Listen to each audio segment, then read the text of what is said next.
Now, it's interesting, Kabbalat Shabbat does have something to do with Kabbalah, because Kabbalat Shabbat was invented by the Kabbalah. You do not have the full liturgy, the full prayers of Kabbalat Shabbat until we come to the Kabbalah. The Talmud does not say to begin the Shabbat with L'cha Dodi, welcoming the bride. The Talmud does refer to Shabbat as the queen, as a bride, but you don't have the full ritual of Kabbalat Shabbat until we come to the Kabbalah. So what is Shabbat for the Kabbalah? Shabbat is the wedding day of God. Friday evening, we're celebrating Shekhinah. And as you say, Shekhinah is identified as the Shabbat queen, the Shabbat bride. And the union of Shekhinah with the Holy One, blessed be He, is actually hinted at. It's actually referred to in L'cha Dodi. Now, what is L'cha Dodi? I'm sure most of you know L'cha Dodi, one of the most beautiful prayers in the prayer book. That was written by a Kabbalist in Tzfat, in the city of Tzfat in the 16th century. And that is a celebration of Shekhinah, and it refers to Shekhinah and her husband. Now, who is the husband of Shekhinah? The husband of Shekhinah is Tiferet, her masculine partner, her spouse. So Kabbalat Shabbat is a wonderful example of how Kabbalah affected Judaism. You know, many people say, well, Kabbalah is interesting, but is it really mainstream Judaism? Okay, what could be more mainstream than L'cha Dodi? What could be more mainstream than the image of the Sabbath bride, the Sabbath queen? And that really is, to a great extent, the contribution, the gift of the Zohar and the Kabbalah. One last comment. One of our regulars and donors noted how Shekhinah and the description of Shekhinah in the flame really puts the female once again in a place of deprivation of agency. That Shekhinah is dependent on two different elements, as opposed to Tiferet, which is above it all, more powerful, like I would say. And anyway, it was just an interesting note of what you taught us. Yeah, that's very important. It's very important to honestly say that the Zohar, the Kabbalah, is a product of the medieval mind. In some ways, it's very much, of the past. With all of the advance that is made, okay, it is a great step forward to recover the feminine within God, right? God is so overwhelmingly masculine, as we've said before, right? In all of Western religion, Judaism, Christianity, Islam, God is overwhelmingly masculine. It's hard to find descriptions of God as feminine. So it's a great breakthrough. It's a great step forward that the Zohar and the Kabbalah celebrate the feminine nature of the divine. But it is true that this is a hierarchical system. Very often, in many ways, that Shekhinah is beneath Tiferet. Shekhinah is seen as the throne of Tiferet. And here the white light is constant, Tiferet, where Shekhinah could be blue or black or red. The thing of her being dependent on what's beneath, though, is very interesting, because for the Zohar, God is dependent on the human being. I would say the masculine and the feminine of God are in some ways incomplete without human participation, without human action. If we don't act in the world, then God is left not unified. God is separate. The male without the female without the male. So both aspects of Shekhinah, the male and the female, are dependent on human action. The Kabbalistic phrase for this is tzorech gavoa, literally the need on high.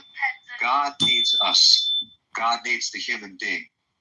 Many of you are familiar with the thought of Abraham Joshua Heschel, great teacher of the 20th century. And his most famous book is called God in Search of Man. Okay, it should be God in search of the human, we might say. But God is searching for us. It's not just we're searching for God. God needs us. So that radical idea you have hinted at in the Talmud and the Midrash, but the Zohar really develops it further. So I would just say, in summary, the female is still subservient to the male, according to many descriptions.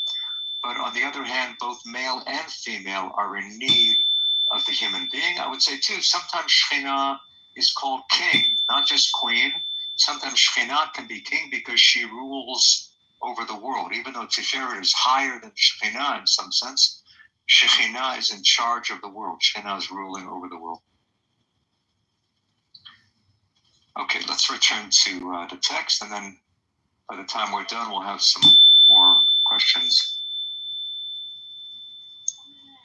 So, Moses says, "You're God, not our God," because Moses is connected with Tiferet. Come and see. Okay, we're on page 284 of volume 1 of the Zohar Pritzker edition. Come and see. The only arousal kindling this blue light to be grasped by the white light is Israel cleaving below. Okay, finally, there's a reference to the Jewish people, to Israel. So the blue light we're saying is Tiferet. The blue light we're saying is Shekhinah. The only way to kindle Shekhinah, for her to be grasped by Tiferet, okay, to stimulate the divine union, how does that arousal happen? The only way is by Israel cleaving below. Israel has to yearn for God. Israel has to strive to connect with God in order for Shekhinah to unite with Tiferet. See what the note has here very simply, 1350. Their devotion, Israel's devotion, fuels the passion of the divine couple. Okay, without holiness on the part of human beings, on the part of Israel, God remains incomplete. God remains ununified. Come and see. Although by nature this blue-black light consumes anything cleaving below, right? Shekhinah is a fire. Anything placed beneath that fire will be consumed. Even though that's so, Israel cleaves below and abides enduringly. Even though Israel cleaves to Shekhinah, they're not consumed. As is written, you cleaving to Yud-Heh-Vav, your God, are alive. Even though you're cleaving to God, okay, Yud-Heh-Vav here means Shekhinah, even though you're cleaving to Shekhinah, you're alive. To Yud-Heh-Vav, your God, not our God, right? Moses is on a different level, but we are connected. We are close to Shekhinah.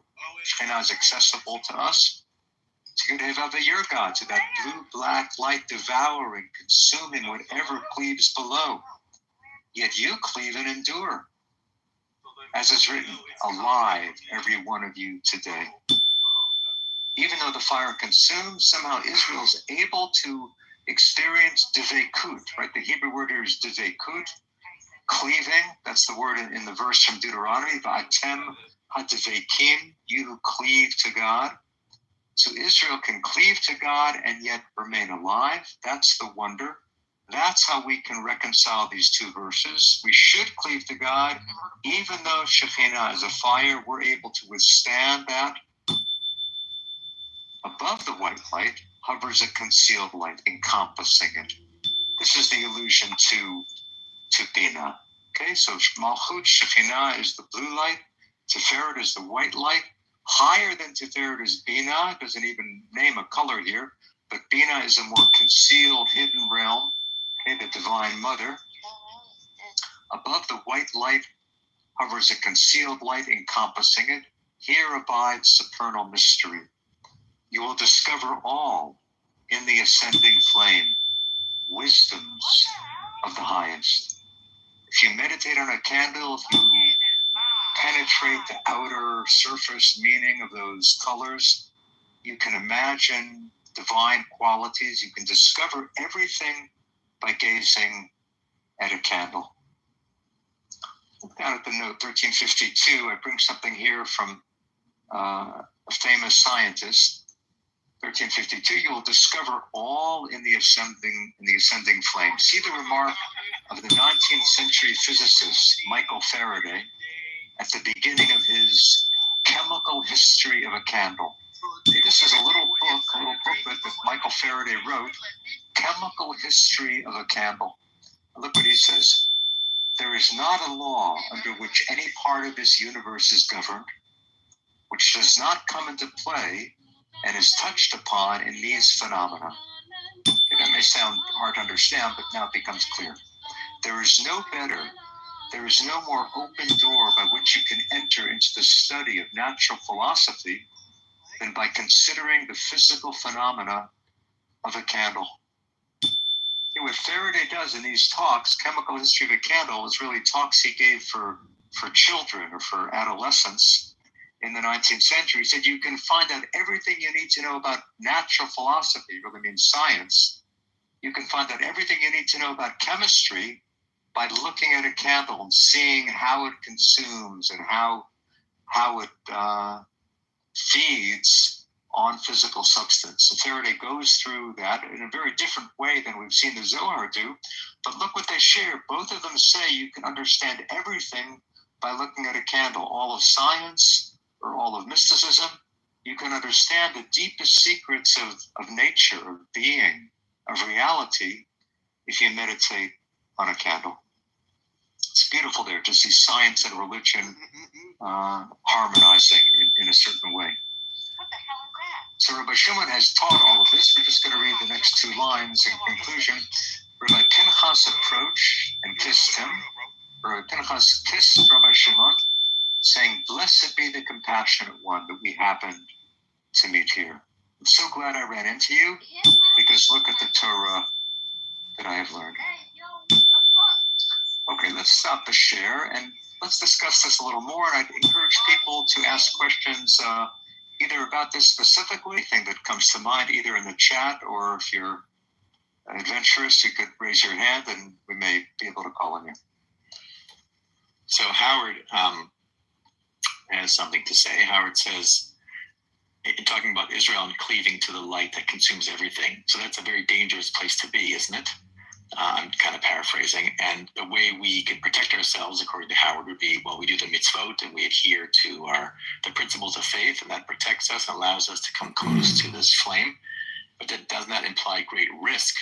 In other words, can't this lead to self-destruction because we're so close to this powerful force? If we don't follow the mitzvot and don't do things right, this dvekut will lead to destruction. Yeah. What about the danger of dvekut? I mean, the Zohar begins like the Talmud by almost saying, how can you possibly cleave to Shekhinah? And then it says, no, Israel is somehow able to. So you're right. There's something dangerous about this this contact with the divine. In general, it would not be seen as something possible, or not possible frequently, not possible for normal people. Right? Only the great pious saint might be able to cultivate an intimacy with Shekhinah. How could simple, everyday people even imagine that they could come out unscathed? So that's certainly here in the background. There's something dangerous about the contact with fire. God is fire. You're right that mitzvot are the key here. I would say mitzvot are protection, but mitzvot are also the way that you approach it all. Okay, by performing a mitzvah, you're putting yourself in relationship with the divine. You're letting God guide you. You're letting God inspire you, and that could lead to very beautiful ethical perfection. It could motivate you to become just and loving and compassionate, but it could also be dangerous. So what's the danger here about mysticism? What's the danger involved with contact with the divine? We've all heard, I think probably all heard, you shouldn't study Kabbalah until you've reached a certain age or until you've mastered certain fields. What were the Kabbalists scared about? What were the rabbis scared about? What's dangerous about trying to become intimate with God? I think we've talked about this before, but it's very important, so it's certainly worth exploring a little bit again. I think really there's a social danger and a psychological danger. The psychological danger is that you're looking so deeply into yourself. This is somewhat similar to psychoanalysis, but if you look so deeply into yourself, what are you going to uncover? We're told we should explore our fears, we should explore our desires, but what happens if you uncover some deep, dark secret, some terror that you experience? Is that going to be helpful or is it going to be destructive? So with the proper guidance, with the proper preparation, certainly that would be healing. Ideally, it would be healing to work through one's own dark places. But we could easily see how that's dangerous. It's dangerous to uncover too much. And the mystic is really doing something similar. The mystical search is not so much jumping up to heaven, it's really going deep within your soul, deep within your heart. So there's something powerful about that journey. There's something vital about that journey, but there is a danger there. So there's a fine line, I think, between mysticism and madness, right? It was often said, don't study the Kabbalah because you'll go crazy. That's what you hear on the popular version of, don't study Kabbalah because, and one of the conclusions of that sentence is because you could go mad. If you look so deeply into yourself, if you uncover all your secrets, will you be able to bear that? So there's a psychological danger in spiritual search. There's also a social danger, and here it's really a matter of who has the authority. Who has the authority in the Jewish world to tell you how to act? Should you follow the tradition? Should you follow the halakha? Should you follow the rabbi? Or should you follow your own inner spiritual yearning? So that is seen as dangerous too. If you have your own connection to God, if you can cultivate your own relationship with God, then you might question the Torah. You might question the rabbi. You might say, I don't need another guide. I can guide myself. And we all know the danger of that. People who say, God told me to do this, right? We know murderers and horrible, evil people who have claimed that they're fulfilling the will of God. So the danger, the social danger and the psychological danger of intimacy with the divine is obvious, and the Kabbalah is aware of that. And here the Kabbalah is wrestling with that. The Talmud said, don't even try. Don't try to connect directly with God. How can you proceed? Imitate God. God is kind, you should be kind. That's really that's the message here. So the danger is real, but I think what the Zohar has to offer, what the Kabbalah has to offer, is so valuable that I think it's worth proceeding, but to proceed with caution.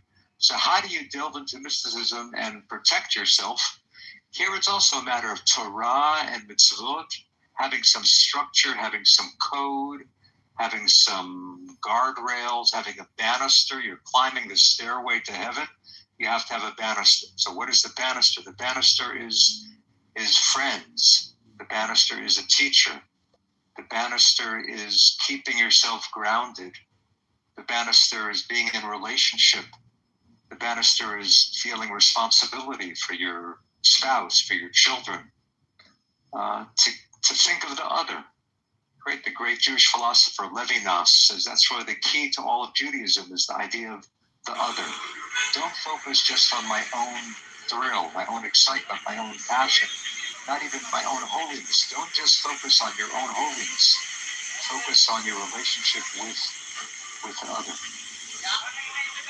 We have some hands up before we get there. Stefan asks, is unification in Kabbalah actually to be achieved one day? Is that the Messianic age, or is it never to be achieved? The unification, I think, is something that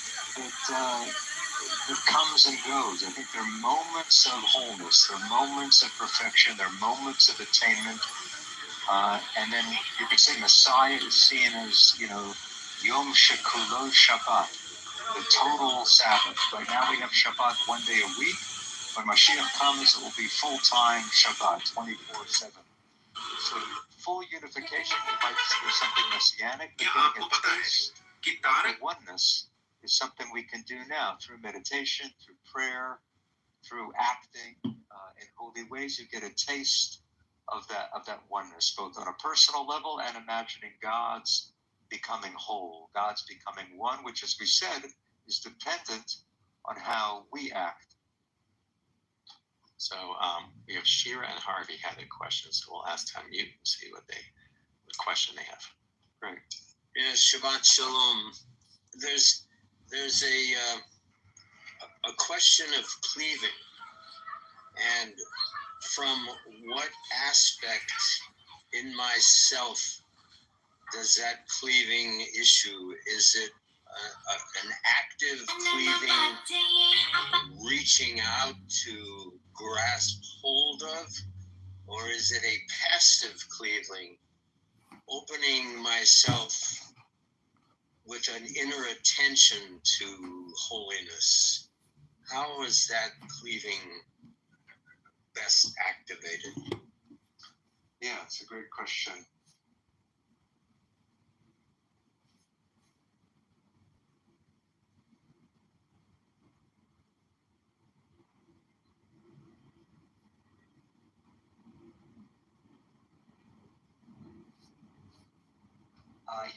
That word davak, it's just the Hebrew davak, it sounds very active and forceful and powerful. And the English, to cling or to cleave, sounds like something that you need to do actively, not just to sit there and wait for it to happen. But what you say about being receptive, being open, is vital here. I think there's an active and a passive quality to this experience of devekut. It sounds active, but you really have to let go for it to happen. You have to open yourself. You have to be receptive. You have to open your heart. So I think there's a preparation of openness, of letting go, and then something comes to you, or you are empowered. You're empowered and able to act in a mindful way. Really, when we're talking about mysticism and spirituality, I think awareness is perhaps the most important element. So there's an active stance, an active role that you can fulfill or strive to fulfill, and there's an openness and awareness that will allow for the connection. Great question. Cheryl has a question. So Cheryl, I'm muting you. Hey, Danny. Am I on? Yeah, I guess I'm muted. In the Zohar, it seems that most of it has a lot to do with both the feminine and the masculine side and joining.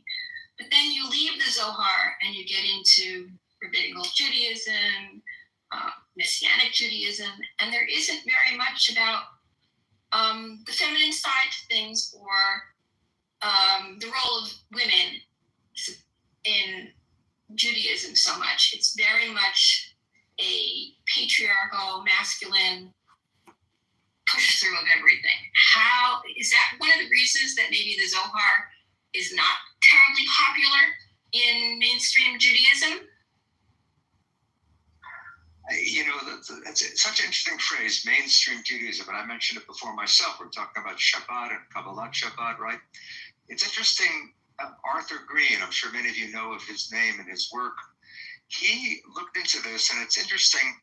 The first time you ever had that phrase, mainstream Judaism, it's in a German book in the 19th century, and that book is an attack on what? On Kabbalah.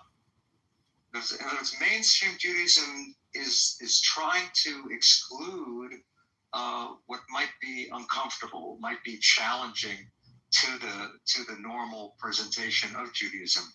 So I think there is a tension between what the Kabbalah suggests and the picture you would find if you open a typical page of the Bible, a typical page of the Talmud. As we've said, you don't find God described in feminine ways in many Jewish texts, and that's one of the most radical differences between the Zohar and the Talmud or the Bible. So I would say that is one of the great contributions of the Kabbalah, to insist that God is equally male and female. Ultimately, God is beyond all gender. Okay? And self is not male or female. The infinite is beyond gender. But if we're going to talk about God, God has been talked about for so long in purely masculine terms. I think it's important to balance the masculine with the feminine, and that's the great contribution of the Zohar. I would say that in the last,